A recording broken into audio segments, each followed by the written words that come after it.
Hello, world, and welcome to my podcast, The Bull, the China Shop, and I. This is a show for everybody who is ready to rock the boat and instigate. Some will call it a rant.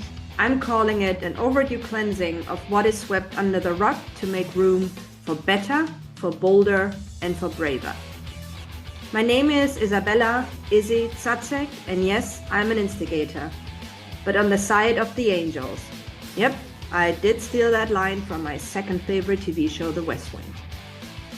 It is all about the uncomfortable topics and challenges out there in the business world that we all know about, but don't want to talk about, or do we? What we're going to do on this show is to take uncomfortable truths apart and discuss direction we could take going forward to approach these truths for action and impact. So let's open Pandora's box and turn what comes out of it into goodness. My want for this podcast: raise voices, trigger change, and start actions and a movement. So let's get started. I'm grateful that you're here with us. The future of work is covered.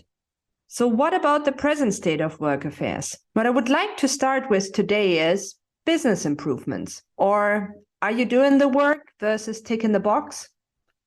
So hand to heart, how are you doing with your improvement strategy? Are you improving much? I mean, it's the new year, isn't it? What baseline did you set to measure the success of your improvement initiatives? What did you agree upon when setting out to improve your strategy? And are you willing to do what it takes to actually improve, also known as investing time, money, and energy for lasting, repeatable, and scalable capabilities? Can you say that you are truly committed to improvement and change? Or are you simply ticking the box on L&D by scratching the surface with a 3-day team workshop, 1-day leadership seminars, and a 90-minute motivational keynote? And how tired are you of growing operational costs that are not showing up in your results and in turn create even more friction in your business workflow? When you look at your market and your competition, are they doing it differently and are they more successful? Let's sink that in. Peter Drucker once said, "The most serious mistakes are not being made as a result of wrong answers. The true dangerous thing is asking the wrong questions." Yes, it does take a lot of questions to understand what the challenge is, and even more questions to identify the root causes of any issue. And yes, an analysis must be hard and unemotional to get to the bottom of it all when you're serious about improvements, no matter small or audacious ones. Let's set some boundaries right from the beginning, looking for the silver bullet, the magic wand, the next big management book to instantly alleviate all your business sorrows and pains is out of the question. Otherwise, please join the search for the Holy Grail. It is apocryphal. It is the stuff of fairy tales and urban myths and the birthplace of way too many management fads already plaguing small to medium to large companies around the globe. Or as G.K. Chesterton said, it's not that they can't see the solution, they can't see the problem. So guilty of reading an overwhelming amount of management improvement books myself, probably making up only 5% of what is out there in the world. I came up with the following analogy of what the actual outcome and impact of these books are. You buy the latest and greatest book about how to train your dog to follow your every command. And you cannot for the life of you figure out why your cat isn't changing her behavior. You are puzzled because a pet is a pet, right? And at least something should dramatically change just by absorbing the written word by osmosis. Well, not so much. And 9 months later, the invested budget is gone, probably some key employees as well. That is, if they haven't been drained of all their energy turning into the working dead, and still no improvements in sight, with the next performance review around the corner. Please don't get me wrong. There are brilliant books out there that, when implementing the essence of their message, can truly make a difference. However, jumping on these and hastily implementing, almost force-feeding them to employees actually shows that a company has not taken the time to seriously identify problems and their causes, to listen and understand to their current environment, resources and people in their business, and to align the current state of the business to future aspirations. Let me ask you this. Would you buy a house without having an inspection done first to make an informed decision on what your next actions are? What we see happening in businesses, though, is that more and more tweaks and band-aids are applied to keeping things going, avoid any disruption, and showcase short-term wins. What is actually happening is that the root causes are covered up and not aired out, and in the worst case and very likely scenario, manifest deeper and keep on growing, resulting in even more desperate measures. So I beg of you, please cease and desist your search for a one-size-fits-all solution and face the music. Rip off the band-aids. Yes, I know it hurts. Take a deep breath and lead. It is one thing to figure out that improvements are needed, either before or immediately after cracks and gaps are identified and named in your business foundation, strategy, and workflow. What comes next is, without doubt, the most crucial part, though, to align focus, agreement, and resources. It needs to be led and lived by the top to reach the hearts and minds of the bottom. To yield repeatable and sustainable results, a company needs to have everyone in the company on board, dedicated to purpose. Everyone must understand the current state and the purpose of required change through clear and specific communication, commitment to work, and committed to do the work. Everyone must show up and be present, being encouraged and recognized for being vocal and showing initiative, and invest time and energy. Engagement in its continuous practice. Clear and precise role mandates to support their work initiatives, providing resources, tracking improvements, and continuing an open and transparent dialogue to request honest feedback. Foster inclusion and collaboration and make improvements personal. So here are a couple of statistics to help the medicine go down. Think about that. 90% of leaders think an engagement strategy will impact business success. However, only 25% have one. So I took that from Office Vibe. Here's another one from Gallup. 15% of employees worldwide are engaged in their jobs. Whoa. I think that number has gone down even further, given all the recent changes and all the other management fads making their turn. Disengaged employees, for example, cost US companies up to $550 billion a year. $550 billion a year. And that is according to the Engagement Institute and a joint study by the Conference Board, Sirota Mercer, Deloitte, ROI, the Culture Works and Consulting LLP. And last but not least, 11 billion is lost annually due to employee turnover. And that number is not even a current one. From the source, the Bureau of National Affairs.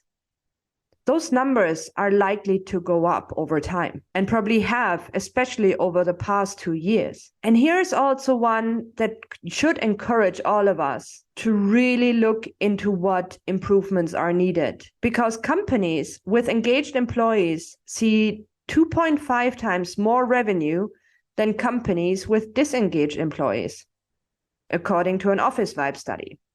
These statistics are truly showing that the pool of improvement and potential is big. A moment of truth. How can you assess whether a company is tapping into this pool and doing the work it takes, or whether they're dabbling their feet in the water and ticking the boxes on a scorecard?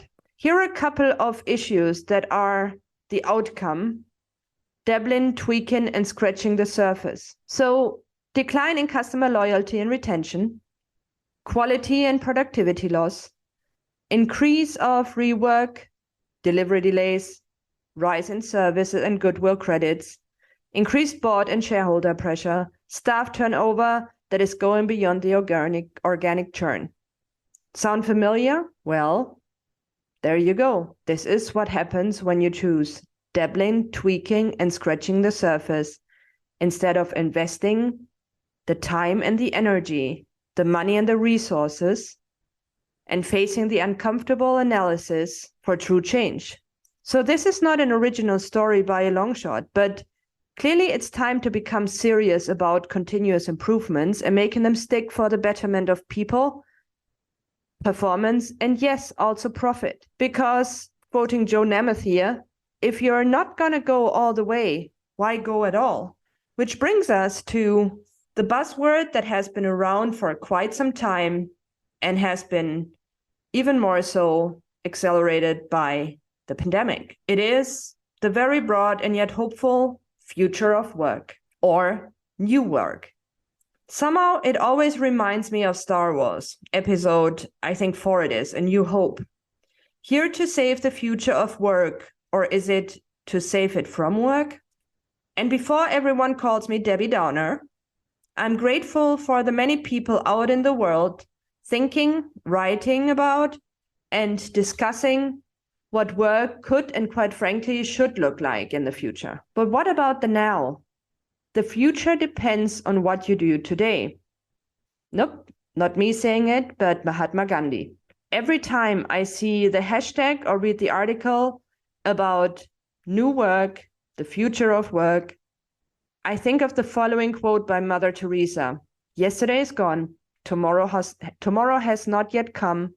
We have only today. Let us begin. I find it interesting that society and humankind either seems to dwell in the past, and yes, I have to admit I'm guilty as charged, or is in a futuristic frenzy, wrecking their heads whether robots will already serve the chai at a nearby coffee shop next summer, on polar opposites, while the present is either ignored, taken for granted, or simply condoned. But let's go back to the future of work, or is it actually back to the future? And the FOW, yes, I love acronyms, so future of work, right? Concept presented something radically new or even remotely unique? Are they? Hand to your heart. How many methodologies, systems, practices, concepts have you come across and or lived through that were utterly distinct and different and have seriously and positively impacted the way we work today? Good writers borrow, great writers steal, is what Sam Seaborn said in The West Wing. Now let's ponder that for a while, shall we? Quite frankly, looking at the methods and tools I use in my consulting practice, I owe the majority of techniques to the great thinkers and creators who came before me. Masaki Imai, Maslow, Einstein, Eitel, mixed in with some new age innovations such as design thinking or the leadership circle. What I like to do is to apply whatever part is needed out of each methodology, sprinkle in active listening, a good dosage of common sense, experience from the trenches, and some E, Y, and CQ. So why did I just write all of that? Well, the point I'm trying to make is if the new work concepts are now not radically new, but rather evolutions of existing methods and systems, why are we so hopeful for their future implementation if none of them have really seemed to benefit work so far? I'm not one to tussle, no matter what they do to me, but seriously, folks, why are we not seeing the great future of work at work now? Picture this. Imagine companies could be serious about culture, change management, pay equality, pay equity, diversity, inclusion, and consequences that would follow egregious actions. The positive outcome of this endeavor would be that there wasn't yet another market to regurgitate existing concepts that will, without any doubt, add to the 90,000 management and 70,000 leadership books out there already. But foremost, we all could finally live somewhat happily in the present. What a novel and strangely utopian thought, isn't it? This is not a jab at new work creators and thinkers. Please continue to do you and to spread the immensely important work you're doing. What irks me is that companies are yet again chasing the next shiny object, or in this case, buzzword, spending more focus on the future than on the actions that must happen now. Squirrels to the left, squirrels to the right, and here we are, stuck in the middle. And again, the present seems to be put on the sideline as everyone and everything is ordered to march towards all future of things. But how does a company expect to get to the future of work if the current state of the business is beyond fragile? What about the cracks in the foundation that are growing and the internal frustrations that are deepening day by day? One option could be to wait for a sinkhole to open, for all of it to be swallowed and start afresh. But for the sake of humanity, let's discard that option right away, okay? So here is what I want, my manifesto for the present of work, the now of work, as I would love to call it. I want a company to inspect their foundation, not just in a crisis, but every year with a diverse and alternating group of stakeholders. I want companies not to faff around, be sensitive or ego-driven about their challenges, gaps, and weaknesses. Guess what? A company is still run by humans, and humans are deeply flawed, and that is perfectly okay. I want companies to ask for help and input, and to please start with their employees first. They are the goldmine for growth and innovation. I want companies to stop misusing JFK's "ask not what your country can do for you" for their gain. Seriously, enough already. This quote was not meant to be a mission statement for businesses. I want companies to stand up and admit failure and bear the consequences without being paid handsomely for negatively impacting and oftentimes ruining people's lives. I want companies to be aware of their limits, and when time has come for their management to develop successors and leaders, and then to stand down and leave. I want companies to make an insane amount of profit, but not off the backs of their employees or vendors or customers. I want companies to accept and work through criticism and issues without retaliating on people who have the courage to speak up. This is what true inclusion looks like. I want companies to walk the talk, their company policies and values. Not everyone deserves a second chance. Trust me. I want companies to be transparent. Nepotism was and will never be productive and profitable. I want companies to be serious about culture, change management, pay equity, diversity, equality, inclusion, and belonging. And if the going gets tough, to remember why the changes were necessary. It is called growing pains for a reason. Be patient with the process and follow through for changes to stick. I want companies to invest their profit in their employees and customers and to give back to their community, to build and retain top talent, skills, and excellence for the market, the environment, sustainability, and the health of everyone impacted.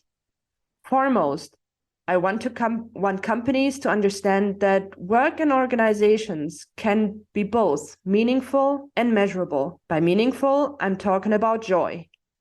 And with measurable, I'm talking about profits and bottom line. Albert Camus said, "Real generosity towards the future lies in giving all to the present. The solution is to commit to the work now. The reward is what future greatness and legacy is all about. We have a lot to do, so let's start now."